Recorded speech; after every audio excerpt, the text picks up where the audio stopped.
Hello, hello, hello, and welcome to episode 2, season 3 of Rewind with Ro. I'm your host, Ro Carter, and my co-host, my amazing Rob Smith.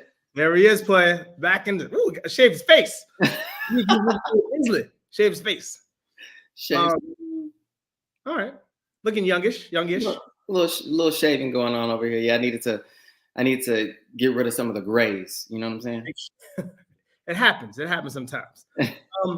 I am wearing purple today. I have all my suits down in Miami, so I have actually a purple suit. So I had to take the purple jacket out and rock this a little bit because we are doing the color purple today, ladies and gentlemen. But before we get there, I want to talk about your Christmas, Rob. How was your Christmas? Did Santa bring you anything? Do you still get gifts at this age? I don't think I've gotten a gift in like 15 years. It's been a long time. Like a pair of socks? Nothing. I think I got a blanket last year. I did. My brother and my sister-in-law got Do you use the blanket? What's that? You still have the blanket, and do you still use the blanket? Yes. It's actually like become one of my flight blankets. You know, when I go on a flight, I just kind of It's one of those fold-up ones, small enough you can put in. Okay, all right. Exactly. Throw it in the carry-on, use it on a flight. But are you just saying that not to offend your brother? No. I actually do use it. Use it only for like long flight stuff. I'm like going overseas, not for like LA to Vegas. I'm not gonna take a blanket. LA to Miami, you're taking a blanket? No, probably not. I just put on a hoodie. Okay, that's warm enough. But I went to Atlanta because my brother and his wife live there, and then I have cousins who live there. My aunts, some of my aunts and uncles live there. So my father came down from Chicago, my sister came down, and then I went up because I'm, in back and forth between here, Miami and LA. So yeah, I went there, had a good time with the fam. Nice. What about you? I just stayed home. We watched a couple of dogs. Yeah. So I'm just gonna be real quick with this. 2 people forgot about their dogs. What? Yeah. I come back home from work and I come in the house. I'm like, weren't these dogs supposed to be picked up by now? And they're like, she's like, I don't know what to do. I feel bad. My girl's like, I don't know. Should I? I'm like, yes. You text them and say, hey, come get your dog. Pick up your dog. And then they're like, oh, my bad. I thought it was like tomorrow. I'm like, no, we discussed this. This is not a doggy daycare. You forget I felt like it was like Kevin, like, like Home Alone, you forgot your child. I'm like, what's going on here? And then one other couple, like their flight got delayed. And I was like, but you weren't going to let us know? Seriously, like people, it's 2023. What I found is people are treating every app like a dating app. Right? Elaborate. Yeah, you can't do that. You can't treat a you can't treat a dog app or a car app or a service app like a dating app. I'm sorry. You have to get back to me. You have to notify me. You have to let me know what's going on. You can't just do what you want. True enough. I want a little communication. So anyway, I had some dogs in the house, watched them for a little bit, had some fun, just relaxed, nothing crazy. Watched some football, and again, no gifts because I just get. What's funny though, and then we'll move on. All my nieces and nephews, right? None of them said Merry Christmas. I Cash App and Venmo a couple of them, money, and then all of a sudden, Merry Christmas, Uncle. I'm like, you mofos. So family's amazing. When you dish out the money, they talk to you. Before that, they don't know who you are. That's so funny because I sent my nephew some money for his birthday a few weeks ago, and I was like, "Hello, are you gonna say thank you?" And he's like, "Oh, thanks." Seconds. At least I was like thankful, like, hey, thanks, I appreciate it so much. Or I would do it in advance, like, hey, Merry Christmas, and like, oh, I forgot to give you money. Yeah, let me give you some money. Like these kids they're so lazy. Anyway, I digress. Moving right along. So today, like I said earlier, we're doing the movie The Color Purple. We're doing the stage film adaptation of Alice Walker's The Color Purple. Directed by Blitz Bazawule. I hope I'm saying that correctly. Also by Steven Spielberg, and Oprah got a little tag in there as well. So 2 things I did before we go into this, Rob. I watched the original because I haven't seen the original in so long, and that movie was so dark, and I was messed up watching that movie because I haven't seen it in so long. I forgot that there were certain things that I didn't see because my mom wouldn't let me see it, and I understand now why she wouldn't let me see it. So I haven't seen this movie since I was like a kid. And I watched this movie and I was messed up. I was like, damn. I was like, whoo, this is tough. It's dark. Going into The Color Purple, the musical, I was a lot more. I was like waiting for all this, but I love what they gave me. I was so excited what they gave me. So we'll go into that. But before we go into it, I would say you don't need to do both. You can watch either or, and you'll be fine. I'm just saying you can watch the one and not even have that background. I think you'll be fine. I like that I had that background because in my mind I was like, oh, this is gonna happen, this is gonna happen, and it was a little twist. Do you agree or disagree? Disagree. Really? Yes. Well, I don't think you need it for backstory. You don't need it, but I think The Color Purple is an iconic book, an iconic film. So I think everyone should do their, due diligence and go watch that as well. Like, go see what the original. Those kids ain't got the stomach for that original. Yeah, because listen, I've been talking to a lot of younger people about it, and they're like, "I've never seen that movie." I'm like, exactly. Sit down and watch it now. They ain't got the stomach for that. Just start off the bat is gangster. Yeah. Okay. So basically, this film is about a young woman who faces many hardships in her life, but ultimately finds extraordinary strength and hope through her unbreakable bond with her sister. And so that is the long-going story of her keeping her faith and just keep on trucking because her sister, she hopes one day to kind of meet her again. And how we start this is the early 1900s, right? So the church is a big part of this. The influence of the blues, but it's the devil's music. Church is a huge influence. We do see the white man, but later down the line in the movie, not the bigger, like, oh, on the plantation, stuff like that. So everybody kind of owns their own fields, their own plantation, their crops. They're doing their own thing to keep up with the harvest and then working from there. But then you're seeing the intricacies of relationships of Black families and how it's kind of torn apart and how Black women, I mean, the one thing I've learned from the original film and then seeing it again the second one is that how strong Black women are and how they had to be. And how that's just, it's in their DNA. Just to see, think about that. There's a moment where, start of the film, young Celie is impregnated twice, not once, twice, by her dad, quote unquote dad. Finds out later down the line. I don't want to give too many things. I don't want to give too many things away, but by her dad, right? Twice, and twice when she's pregnant by the dad, he gives them both away to God. Doesn't say like, hey, I'm giving to a family, says I'm giving them to God. And so first off the bat, your mom is out of the picture. You're being raped and molested by your father. And then you're the oldest sister, so you're protecting your younger sister, who's the more attractive sister, but you're protecting her so she doesn't go in the same feet that you had. That right off the bat, and what I didn't like, and I did like kind of, is that they didn't go as hard as the original movie does. They kind of like, they show her pregnant in the new one, but in the beginning, but they don't go like how it was in the original Color Purple. Like it's a lot darker. And so I kind of like that there was color in that. What did you think about that that kind of opening scene? Yeah, and I think people have to remember that they adapted it into a stage production, and then they took the Broadway production and made it into a film. So there had already been some tweaks to make the story work for stage. And I think that they were mirroring that story for this musical version. So absolutely, you couldn't sit in a theater and watch like a dark, depressing play for 2 hours and not like run out in tears. So I think they did have to lighten something up in a sense. So I think it worked. I think the way that they adapted this story to stage and then adapted it to musical from stage was perfectly crafted, because they kept all of the like pertinent, important details in, and also some of like the original dialogue and text that we're also used to and that we were all like so married to because it was such a classic. They left in as well. So I thought that was great. So speaking on that, right, there are those scenes. It's a scene that made Oprah who she is today, the Harpo scene, right? When she gets beaten because she wasn't acting right. She was a woman who has like, listen, I'm going to speak up for myself. No man's going to tell me what to do. We're in a relationship together. It's a 50-50, not 90-10. It's 50-50.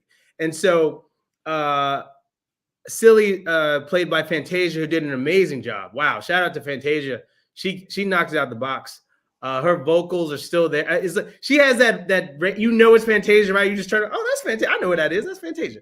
And she gets some amazing solos. I will love to ask you who's your favorite solo. I'll tell you mine is later.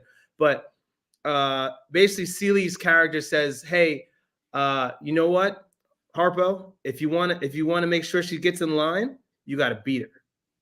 And that was the most famous line made by Oprah, and that was why she got nominated and won the Oscar Academy Award. And so that was huge for that. And so now when I saw this in the musical, I was like, ooh. And as an actor, you can speak on this, Rob. Something that's already been done, and you're doing it again in your own kind of mindset. Are you nervous about kind of like, are you trying to get like the same energy of that same person, but you also want to make it your own? Like what's kind of the thought process there? Yeah, I think that everyone who was cast in this project did a great job of taking really, really important characteristics of the character that they embodied from the original performance and then making it their own.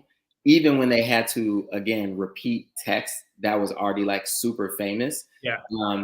They all did a great job. I think Danielle did a phenomenal job of making the character her own character, but still embodying that same energy that Oprah originally brought to it, like the walk. She emulated the same walk, but she still kind of made it her own. And the so let me add to that. I don't take so Danielle Brooks. She played Crazy Eyes from the Orange is the New Black. She plays basically Oprah's character, which is Sophia, and she knocked out the box. So again, continue on that. Yeah, and I think the Phylicia Pearl, I don't know if I'm saying her name right, Mpasi, who plays a young Celie. She did also, in my opinion, a phenomenal job of taking the side smile that Whoopi made famous for Celie, that she always felt she was ugly, so she had that side smile. She took that piece and took that from Whoopi, but also still made the character her own. So I think they all did a phenomenal job doing just that. And again, we have moments where like the famous spit scene where she spits in the water. Yeah. Fantasia had to do, where she didn't completely imitate what Whoopi did, but she also, again, in that moment, took enough of it so that it was familiar to us, but still was able to embody her own character in developing, her own version of Celie. So I thought they all did a wonderful, wonderful job of, keeping that balance. And I'm sure a lot of that, credit also goes to the directors for leading that cast in that direction. Also, it was great to see Louis Gossett Jr. on. Oh man, I was like, oh, that brother's still around. Oh man, I was like, hey brother, how you been? He all right? I was hoping they would have got Danny Glover, because for the midwife they had Whoopi Goldberg in the movie. So I was like, oh, that'd be great if it would have been Danny Glover to play a full scene. But it is what it is. The casting, they did an amazing job of giving everybody in here. Even Corey Hawkins playing Harpo. That's a scene that can go under the surface, but it was really well done. Coleman Domingo, he had big shoes to fill. Big shoes to fill. And he knocks out the box and then added a little twang on it with the banjo, right? And so that was great too. Call me Mr. Baby. Call me Mr. And he was a likable character, which I'll stop going back and forth the original. This is the last time I'll do this, but no, I think we should. Yeah, okay. I don't want to make it annoying going back, but Danny Glover's character, right? Like you feel for him towards the end of the movie, because he has this loving, he loves Suge, right? Suge is Taraji P. Henson plays Suge Avery, and she's this amazing blues singer who's from that town, and she comes in and out, and she travels, and she is like the lady of the night. At the same time, she, Mr. Steal Your Man, kind of go from there. So there's a couple things I want to talk on point with her, but down the line, Coleman's character Albert gets played, right? And so you feel for him because his heart, like he really cared for somebody. You saw this mean character throughout the whole movie, but then when you saw that, oh my God, he is a likable human being and he can care about things. It just has to be something that he cares about, right? And so that was interesting to see. So you kind of feel for that character at some point, versus, and that's what I was like, it's hard to do that. Sometimes when you're a bad guy, right? And just like, I can't see good in you at all. But he was able to portray that on the screen, that, hey, I am a good man deep down. That scene when him and Harpo at the end, when he's like, Harpo's trying to drag his dad out of the bar, and he's like, you know what, man, I didn't think this was going to work, but you did a great job, and what I love about this one compared to the original didn't go there. It gave you the scene that was uncomfortable for Black people to have that conversation. But in this one, we actually had the conversation. And I love that because that's where we need to be. There's growth, right? And that's the growth of the movie. And I think that's the hugest part of this film is that it has the uncomfortable conversations and it says the things that we should be saying to our loved ones in order to keep the conversation going. In the original, it puts the stuff out there, but there's no conversation that ever happens. So you're left to think about like, what if, or I should have done this. Whereas in this film, they did have that conversation. Originally, Silly, Fantasia's character, she doesn't even say like, hey, Suge, take me with you, right? In the original, she doesn't say take me with you.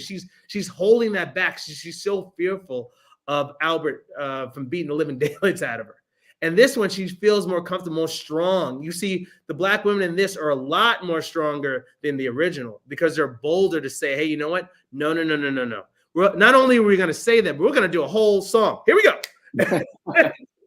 And last thing I'll say is Danielle Brooks, Sophia, her song after the Harpo scene was amazing. I didn't know her vocals were that good. She was really... you know what? If I was to nominate anybody, just stealing the scene, she definitely did that here. What Oprah did in the original one, Sophia Brooks, and not only in that moment there, it's the scene when she gets grabbed up later, but also in that singing point. I didn't know her vocals were there, and just her movements. She was also curvaceous and sexy at the same time, but also like, nah, you're not. I'm not gonna be bullied, and it's. The range for that character and that small little bit was just amazing. What did you think about that? Absolutely. So you asked me a question earlier. The song that I think was the standout, or did you want to talk about that later? You can do. Well, I just told you that was my standout. That was my standout song. Right. So I am going to guess that Fantasia is going to get nominated for the song where she does. Yeah. Not the very last song, the second to last song. Her score when she's by herself. Yeah, that was really, really good. Good vocal range. I think they're gonna have Taraji P and her perform the song together, duet together. Yes, which is new. But I absolutely love Sister. So that song always has a special place for me. It always gets me emotional when I watch the original film. So having Taraji redo that, I thought was phenomenal. And I think she really owned it and did a great job with it. It was the first time I almost stood up and was clapping after that moment because I just love that song so much. And I think Taraji did it so much justice and she did it so well. So that made me so happy. But I already feel like Fantasia is going to be the one that gets a nomination for that. Her solo performance at the time in front of the store. And also the very, very last song, that last moment. Around the Tree on Easter? Yeah, that was a beautiful moment. That was really well done. Beautiful. And it felt like Black Panther too, right? Didn't it feel like that Africa moment where we're there, we're together, we're family, her family comes. It was so many films in one. They did a really good job. I went in there. I hate musicals. Ladies and gentlemen, I hate musicals. I am not a fan of musicals. It is a painful experience sometimes when I watch musicals. Or normally I take a really good nap. But no. This was a nap in the middle of the musical. Hey, that's some of the best sleep, man. Back in the day, Nutcracker. Woo! Oh my God. Oh man, wake up. I was like, so. The only regret that I have is that I had to see it in Boston. This is a movie I wanted to see in Harlem and New York City.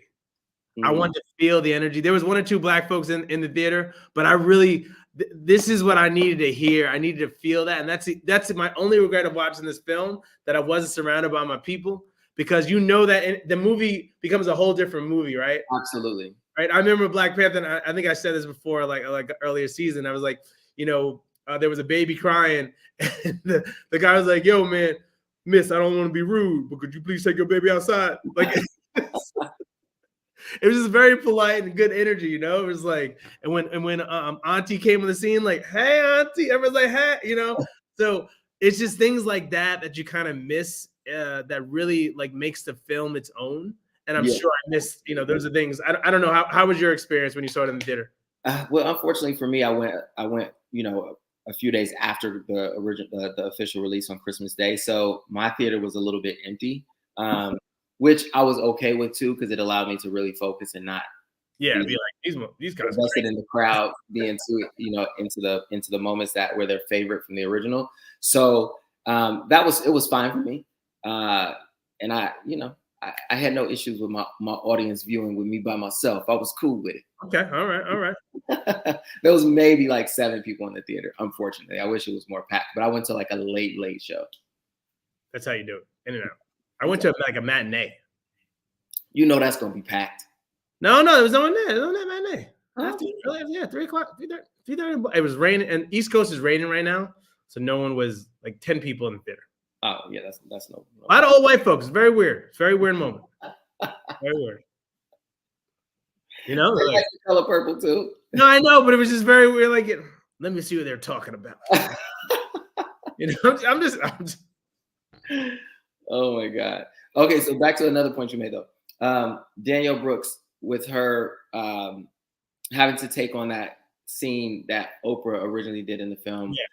It was a couple of moments that I think they scaled back a little bit. And again, I think with a musical, they had to, because that original version was just so dark and so heavy. And I recall the conversation of Oprah saying that she didn't know like that what they were going to be saying to her. And they were actually like screaming slurs at her when they shot the film. And it was like a really heavy, dark moment for her.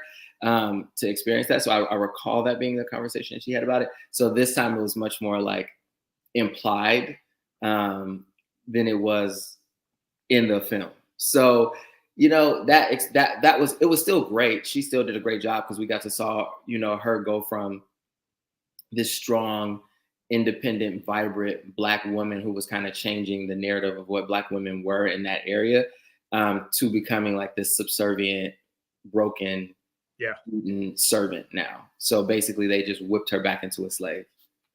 Yeah. All right. Did I say it wrong? All right. So the entrance of Suge Avery, Taraji P. Henson. So the original, the woman that played Suge wasn't the main person, right? I think Whoopi was big at that time. Oprah was up and coming, but Danny Glover's the big guy. So those are the big names in the original. So Taraji P. Henson doesn't really have big shoes to fill, but the vocals have to be, I know I'm saying the vocals just have to be there. And that's my opinion. You can give your two cents on it, but my opinion is, in terms of the acting part, she can knock it out the box no matter what, right? It's more of the singing is like, hey, can Taraji P. Henson hold up to the original on any singing part? That's a pressure on her end, right? Would you agree?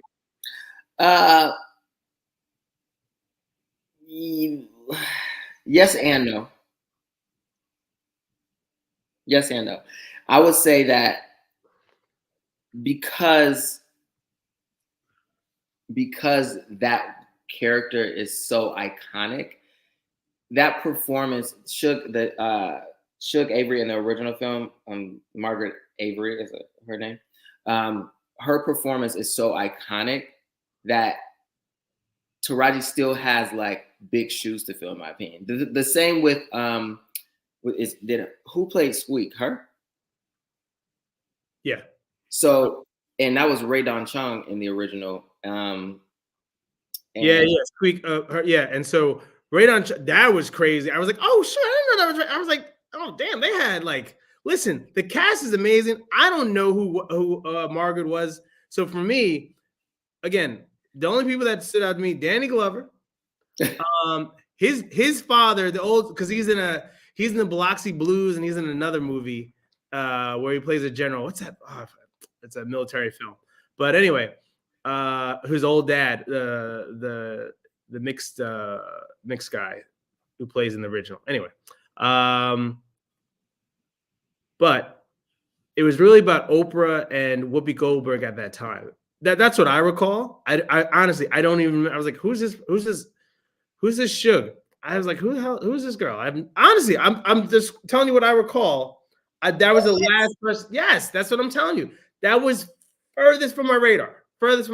So for me, the original film, which they did not do this which is the one big thing I was like, why did they not do this?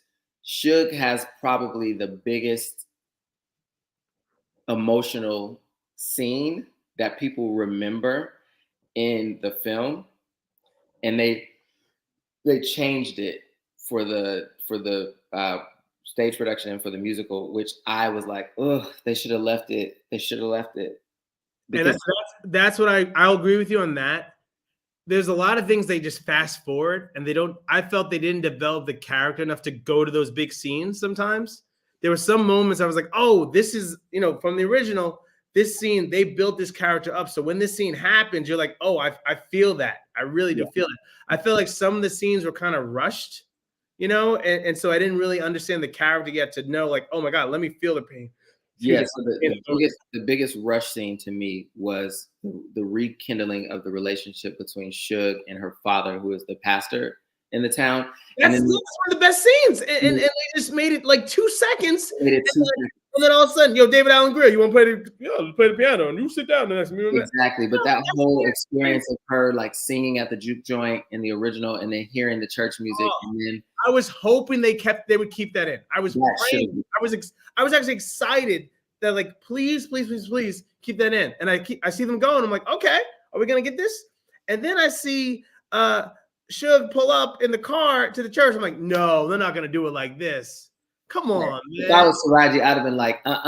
I need my Suge moment. But seeing Taraji in a lot of interviews is like, she's like, listen, my vocals are at a limit. I don't want to overstress my vocals, and that's a big scene. That was a really big scene. She's walking with everybody from the club to the church and coming in when the doors open and the band's playing. It's like, I like that. That's one of the best scenes in the original. I was like, oh my God. And that really ties it all in. And so I was shocked that they didn't end it with that. I was really shocked. I was heartbroken. Yeah. It's the only knock I would have. If you were to put that scene in, I think you have a complete movie. So that may knock me down a little bit on my judging at the end of this. We'll see what Rob's gonna do, because you never know. You never know what Rob's gonna do. Rob might surprise you tonight. He might surprise you. Might give you 9. We'll see. You never know. So there's another big scene where, again, Oprah's character, again, it is the woman she is. That's Sophia, played by Danielle Brooks. And there's a scene where the kids are at the gas station pumping gas, and she gets into it with a woman who's actually happens to be a white woman who's the mayor's wife. And she sees her kids like, oh, these are beautiful, beautiful kids. Now in this movie, they went I was like, well, that's a little aggressive. Like, they were getting ice cream. I was like, oh, they look like, I just want to eat them up, like chocolate ice cream. And I was like, that was a lot. What are we doing here? And she's like, thank you. She's like, oh, they're well kept. They're clean. They're mannered. So clean. Yeah. It's like, I'm glad they kept that line. Yeah. You need to come work for me. And she's like, my mate. Yeah. She's like, hell no.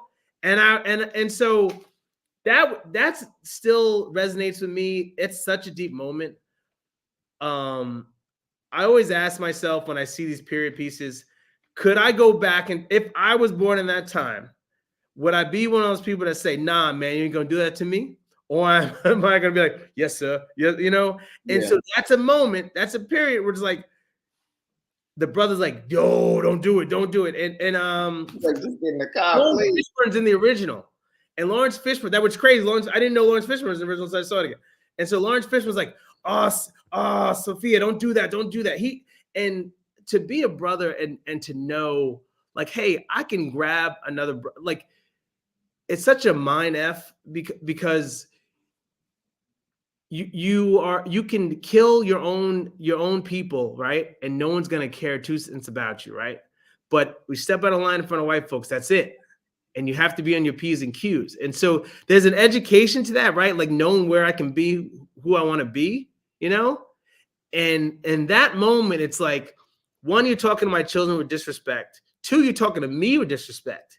And then you slap me, and then I'm supposed to hold all that back.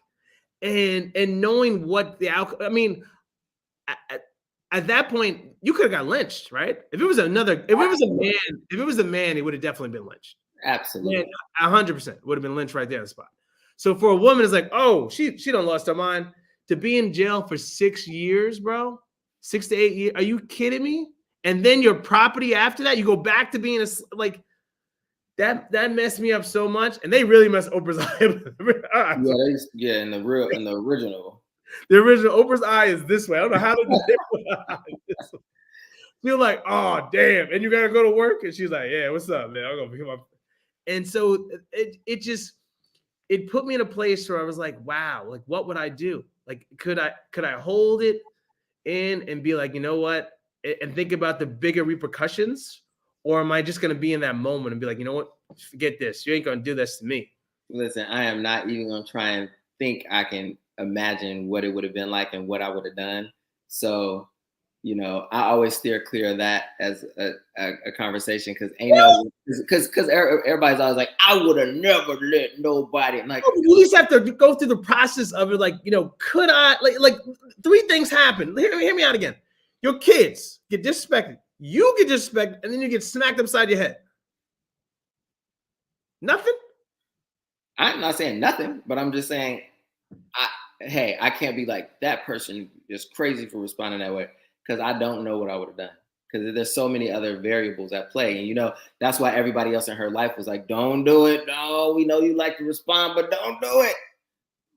Yeah. And that's a tough thing. I mean, the South is no joke. I mean, just in general, back then it was no joke, but the South is no joke. And you're living in a different mindset, right? Of like what could be or not be. And so once you've made it out of this, I own something, right? I own land, I own property. I can make my own money, and I ain't got to deal with the man. And then you still do in a way, you know, at the end of the day.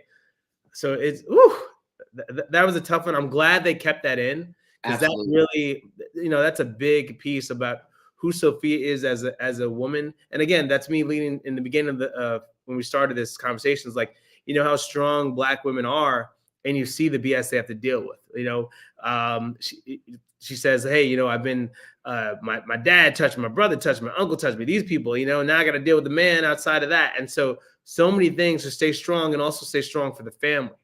You know, I'm shocked when we hear like people going crazy that more Black women haven't lost their minds, and they can't do that because they know they have to keep it together for the bigger picture, the benefit of the family. And so that it's really inspiring to see again on the screen what Black women bring to the table. And I don't think we give that enough recognition, only when it's voting time, but not enough, you know. And then I'm going to tie that into what Taraji P Henson's saying, right? She's like, listen, I need to get owed what I'm due, right?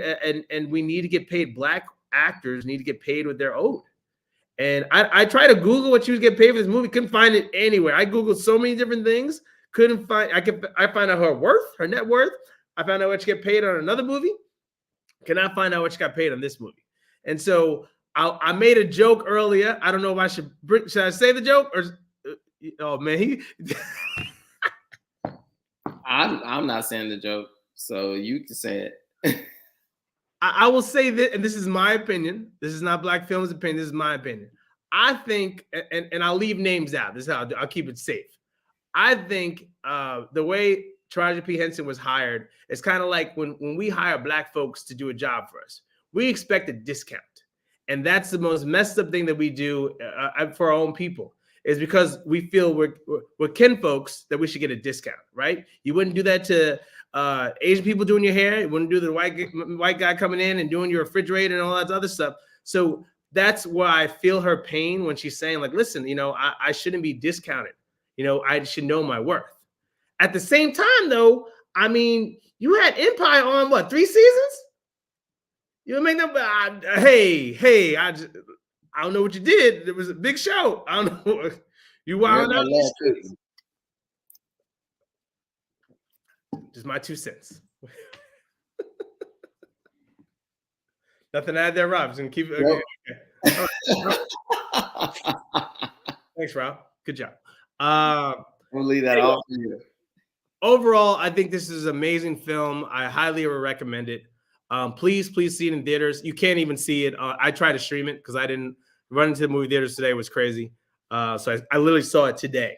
So running around was crazy, but I was glad I got to sit there. And I would say you're doing a disservice to yourself if you didn't see it in the theaters, because when you hear there's certain drums and the horns come in and then the vocal ranges, everybody, like your TV is not going to, I don't care what kind of surround sound you have, right? Unless you have it, like, it just doesn't do it justice to the film. And that's the one thing I'll say. It's kind of like when you see those big like sci-fi movies and like, oh man, I should show the screen and for the special effects. But the sound is just so amazing. I saw it on one of those Dolby screens, which is great. And so that was, I mean, when I tell you, I felt like they were singing to me. And that's hard to say, especially when you see musicals. Yeah. I've seen Chicago. I've seen the other one, the London one, whatever. I've seen them. Les Miserables. I've seen that. Blah blah. So my point is to hear the vocals on that and have them come in clear, and to hear the music. I mean, it puts you. It's a period piece, but you feel like you're in that moment with them, right? That's how good they did a job on this, and it's really hard. I don't think it's been a long time since I've seen a film like that actually put you in that same scene with them, you know, and you wanted to get up and dance, right? We are so talented too, and that's the last thing I'll say. Man, when you see the dance moves, and it's like an old like throwback, but to new age, right? So it's a little bit of both. Like these moves, like, oh, that's a pop and lock, but no, it's like a little twist, you know, right? It just has everything, and so it really shows how creative we can be on the big screen. They did 25 million, right? Christmas Day in 2 days. So again, we can sell out theaters. We are a great talent, and we need to start getting paid like that. So that's my last thing on that. Rob, you can close it out. Well, yeah, I had a couple other. Sorry, go points. I asked you. We didn't touch on it. One is I wanted to talk about Halle Bailey, because I think that she this year has taken on 2 pre-existing iconic characters, and I think she did a phenomenal job with both. You saying she's 2 for 2? Yeah, I'm saying she's 2 for 2. For her to do The Little Mermaid and to take on that iconic role in the music and make the music her own for Ariel, I think was phenomenal. And then to see her do the same thing again here with The Color Purple, I think was great. And then it was so interesting. It was really, really interesting and fun seeing the casting choices they made with like Sierra being the older version. As they I was like, do I know? And then her, when I found out it was her later, I was like, oh, that's her without the glasses and the big hair. I'm like, there's so many people as Sierra, they really like playing clothes these people down. I was like, yeah. So I thought that, you know, the casting overall was just phenomenal. They did a phenomenal job. And then 2, what you briefly touched on was the choreography for all of the dance numbers and also the wardrobe. I think they just did a really great job of nominated. Yeah, choreography. Yeah, 100%. They did such a great job of all of those details. That every single movement that every single person made was so deliberate and so intentional, and really helped define the characters and really help like tell the story that they were trying to tell through that song.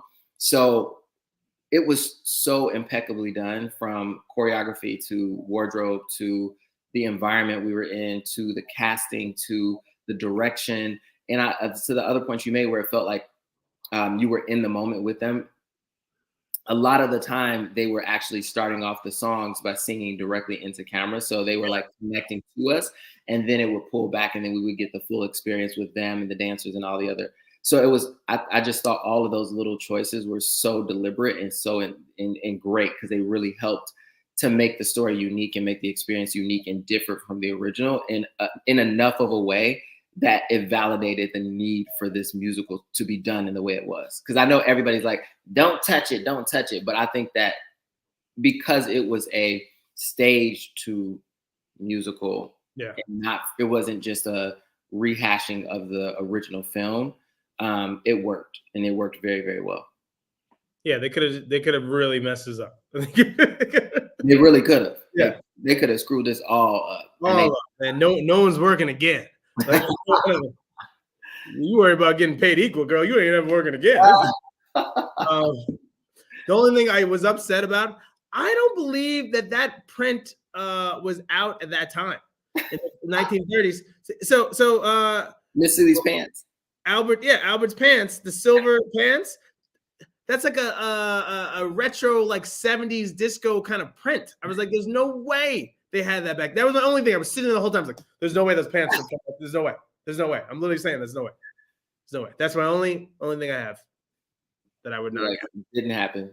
There's no way that happened. There's no way that happened. No way you can make those pants. So judgy, bro. Dang. I'm just saying, like, I did a suit company for a while. Just fabrics. I looked at fabrics. Like, you're just looking for a reason to take some points away at the end. That's all you're doing. No. I mean, I did give a big point for that. I did. I actually took a big point for that. That was like, come on, guys. And polka dots. I almost was gonna do that too, because Taraji P's dress at the end. I was like, I don't think polka dots even came around that early either.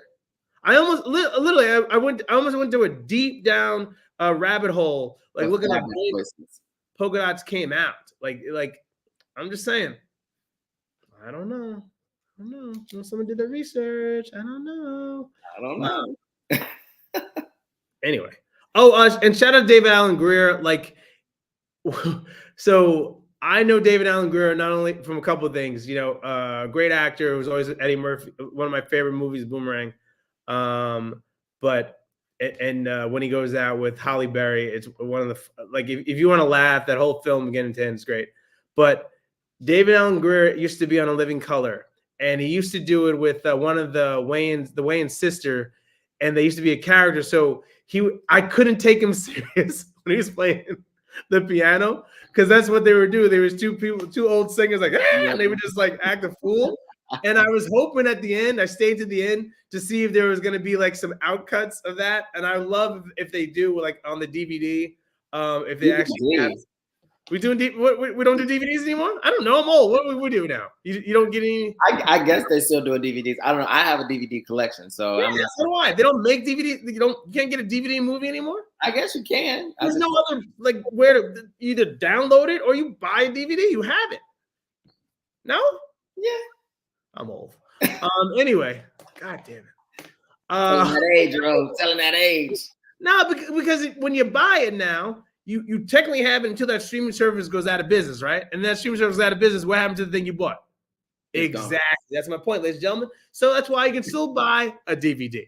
You might not have a DVD player, but you can still buy a DVD. Just let it collect that dust. That's it. Hey, it is what it is. But you'll have it. So when the end of the world happens, you can watch it.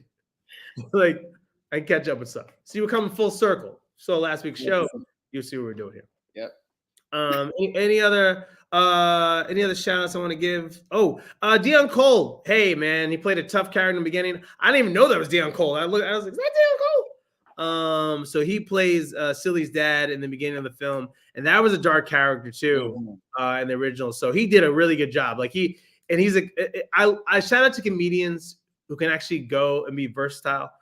People always say that comedians have it easier because that's what they're doing anyway with comedy, but I don't think we give him enough props when we see it on the big screen being done.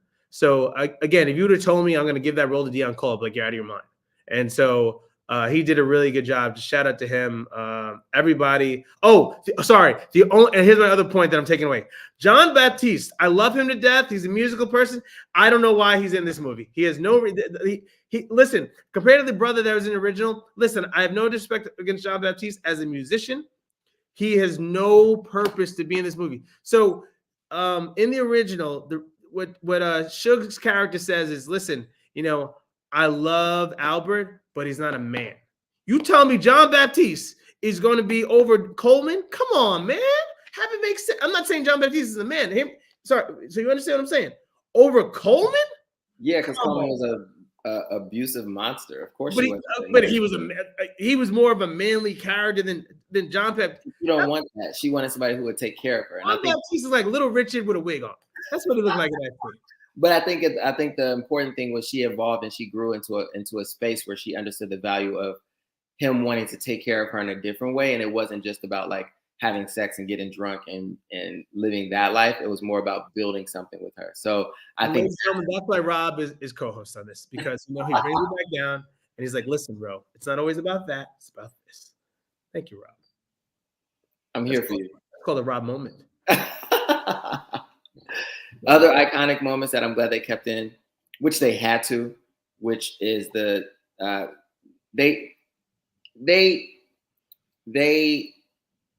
relationship between Suge and Celie, their sexual relationship. It was interesting, right? Yeah. So it was lightly grazed. Yeah.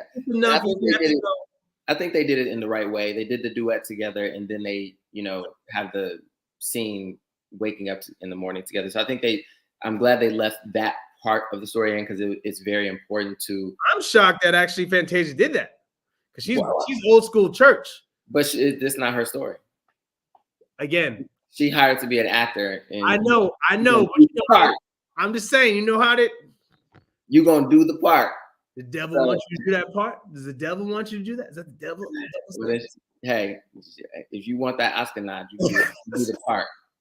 So I'm glad they did that. And then my other moment is the actual title of the film, which is the moment between Suge and Celie where they're walking through the field of purple. And, she says, I really think it pisses God off if you can walk past the field of purple and not notice. So I'm glad they left those kind of moments in, because they're so. Although the field was very like, I wanted a brighter field. I wanted that purple to pop. But yes, that's a valid point. But that's what was missing, because the original one, like that, like when they were in that field, you're like, oh my God, like that's a field. Yeah. I felt like we did someone's backyard. Like, oh, look at this. Not somebody's backyard. Hey, we're in Atlanta. This is someone's backyard. Tyler Perry's backyard. Here, Tyler. I knew that was coming. I was waiting for you to say it. Yeah, Tyler. Everybody's backyard. Right? It was that luscious purple that's in the original. It was like, ooh, and it was like, yeah. Just put some plants here. It'd be fine. No, but overall, I absolutely enjoyed it. I loved it. Yes, brilliant film. Great job. Shout out to everybody. Taraji P. Henson's going on a tour right now. She's being very emotional and expressing her feelings about this. So I don't know if that's going to hurt her or help her. It really depends if, who's on board with her, in terms of like, hey, let's get this going. But who my nominees would be? I really like Danielle Brooks. She did a really good job. So supporting actress, I would give to her. Coleman, I'll give him supporting actor as well. He was really good. Taraji P and Fantasia, can they be in the same group? Well, they wouldn't be the same. Fantasia would be. She's the main. You can't have two mains technically, because no, she would be. Taraji would be supporting. So still supporting. Yeah. Okay. Because the film kind of, I don't know who had more screen time, really, to be honest with you. She had 2 more songs, but otherwise, like, screen time was given more, I think, to Sophia's character really than anybody else. Yeah, I think the lead actress would be Fantasia, and then Taraji P and Danielle Brooks are the 2 support. Yeah. All right, so that's how we do that. So yeah, Fantasia. Shout out to her. You know what I love? I was annoyed by it, but it's perfect. She kept the twang in the songs, and when she sang, she had that like Southern kind of drawl, or like it was like, and you felt that she said brother, like she said certain words that are just from the South. She wouldn't, you wouldn't sing that in a today's modern song. Yeah. So I love that she kind of kept that in, because it gave it some originality. And we heard a lot of new songs. It reminded me of what film did we do? The Little Mermaid, right? They added like 2 new songs, Little Mermaid. Yeah. So normally I'd be like, what are you doing? Because it was already a musical, but I didn't hear these songs before. So I think that's how you can do it, right? If you're going to put new songs in, it has to be for the first time. you can't just add songs to something that's already been out there, right? Does that make sense? Well, you know, I mean, so again, going back to the Little Mermaid, right? You added 2 new songs to Little Mermaid. I was like, ugh, these are forced, unnecessary. yeah. Versus this, I never heard any of these songs before. So you can go and do whatever you want. I think I agree. I agree with you. And I was thinking of another time that happened, and I was like, oh, they added a song, but you know, you don't want to elaborate on that? Well, they added a song in Dreamgirls. But you know, she's the queen, so yeah, you know, you gotta do what you gotta do. You gotta do. She ain't. We couldn't get Beyonce for this. We couldn't get Beyonce for this. If Beyonce want to add a song, you're gonna add a song. I don't know. Beyonce would have done justice to this movie. No, I'm talking about in Dreamgirls. No, I'm just saying in general, though. A lot of people were saying, "Oh, why didn't Oprah get Beyonce for this movie?" I don't know. I feel like if they would have done like a Beyonce, it would have overshadowed the film. It would have been like about Beyonce and not about The Color Purple. I think for Beyonce, you have to change her face. So, for instance, when I saw her and I saw Sierra, I did not see her. I didn't see Sierra. Oh, yeah. You know yeah, for sure. You can't just plain down. I mean, like, you got to change her nose and put, like, naps all up in her. Like, I'm serious. You got to make her look like she just got off the boat. That's what you have to do. You got to put a Tyler Perry wig on her. Yeah, one of those. Not a Medea one, but one of those is like, oh, man, was that Beyonce? Like, I want to leave the film, like at the credits, like, Beyonce was in this film? That's how you have to do it, and that way you sell it. But anyway, it was really well done. John Batiste, everything else great. The shade. The shade. No need. That's what you do, buddy. Stick to what you do. Oh, God, the shade. I can't. Man, play like 20 instruments. Look at that. He was funny, though. He got up like, ooh, I think it's time to go. And I was that was the other thing. The dinner scene was great. Yeah. Like I said, they did. There's one moment I was upset about, but they took a couple of scenes out of that dinner scene, which made that dinner scene even more like Silly's character really goes at him, and they kept that away. And then when Sophia breaks, there was more build than that. So like I said, it works, but it's tough, right? When you watch the original. So I don't know. Would you say watch the original first and then watch this, or watch this and then watch the original? Well, it's just so different. Like I'm just having a mindset of it. Like I would say watch the original at some point. I don't think you need to watch it first. I would watch this first. I would say watch this first and then watch the original. Yeah, especially like younger. It's a musical, right? And I think it'll be easier for you to like, oh, I can separate myself from a musical to the film versus going from a film to a musical. I'm like, oh, what are you doing? Like, what, you know what I'm saying? Like I told her, hey, it's a musical. She's like, I'm not watching that. I was like, she didn't watch it? Yeah, no, she was, it's a musical. I was like, hey, I don't know if you're gonna want to watch this. It's a musical. She's like, I'm not doing a musical. And I was like, okay, all right, you're racist if you don't watch this. And she was like, yeah. And she was like, really? You're doing that? I'm like, yeah, that's what happens. You don't watch a film, black film. You gotta go. Just say you gotta people. You gotta watch. There were a few moments that I was like, I wish they would have kept it more in line with the original. And that is the everything you done to me, I already done to you moment. He needed to come at her because her just going, yes, Rob. It's kind of strange. I'm like, what are you doing? Yeah, like, what are you doing? We gonna poke him in the eye? I was like, what are you doing? She's like, yeah, my I was like, what's up with your fingers? But overall, I thought it was great. Yeah, and they did a different approach. Like his crops went bad, and like everything happened, like all that stuff. They didn't do that in the original. So it was like things happened, but not of that nature. Like he burned everything down. I was like, damn. Yeah. Yeah. It's sorry. One scene as we close out, when they show Africa, even though they show the beach, that was beautiful. Yeah. And that was like, oh my God, the imagination. I mean, I think that's the one thing that you had to have back then to keep you alive, right? The mental capacity to see forward, versus just living in the moment and not seeing any escape or any exit out, but to see, like when she pictured her sister in Africa and her kids in Africa, like that was so beautifully done.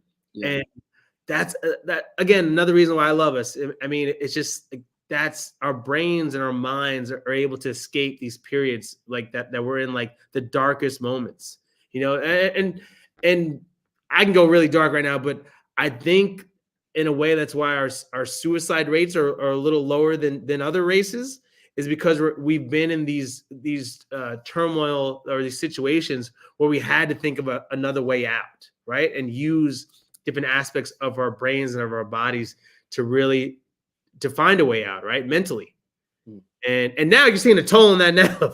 We've been doing this way too long. Like, hey man, we've been doing this now, centuries. So we need to start like, now we need to talk about it. All that's been held up and built. But that was beautifully done. That I mean, it reminded me of the Woman King, and how that, just two films recently, in the past 5-6 years that just really hit like, I need to go to Africa soon. Yeah. I got to put it on that list before it's not Africa anymore. So that's what I think China owns Africa at this point right now. That's what I heard. That's what I'm being told. I don't know. I haven't. I don't know. People tell me things. I read things. I don't know things. That's all. That's all. Anyway, any last things you want to add, Rob? No, I think that about summed it up. Okay. Well, you know how we close the show, people. Rob's going to give a score on what he would rate this film. Score 1 to 10. No pressure, Rob. Okay.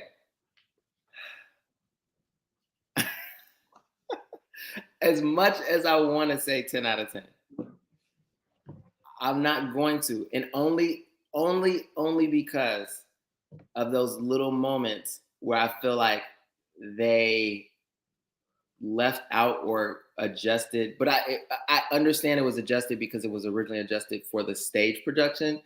But I think in the transition of the stage production to a musical, it needed to have some of those moments stay in the project. Hence the last moment with Celie in the car, it needed to be earned a little more. And then the Suge scene, it's just one of the most iconic scenes from the film. Of course, it was changed. I don't know. So I want to say 9, but only because of those little moments, because everything else about the film is so magical and perfect. The performances were top tier. The casting was phenomenal. The music was stellar. I think there's going to be some nominations from it. The choreography was perfect. The cinematography was stunning. The direction was phenomenal. So overall, I want to say it should be a 10 out of 10, but those moments just, I wanted them to be perfect. So I'm going to give it a 9. Your final is a 9. Yes. 9.5. A 9. You sure? A 9. All right. Let's start marking these down. 9. So I'm going to put down above. Rob gives it a 9. You gave it 10 last week, a 9.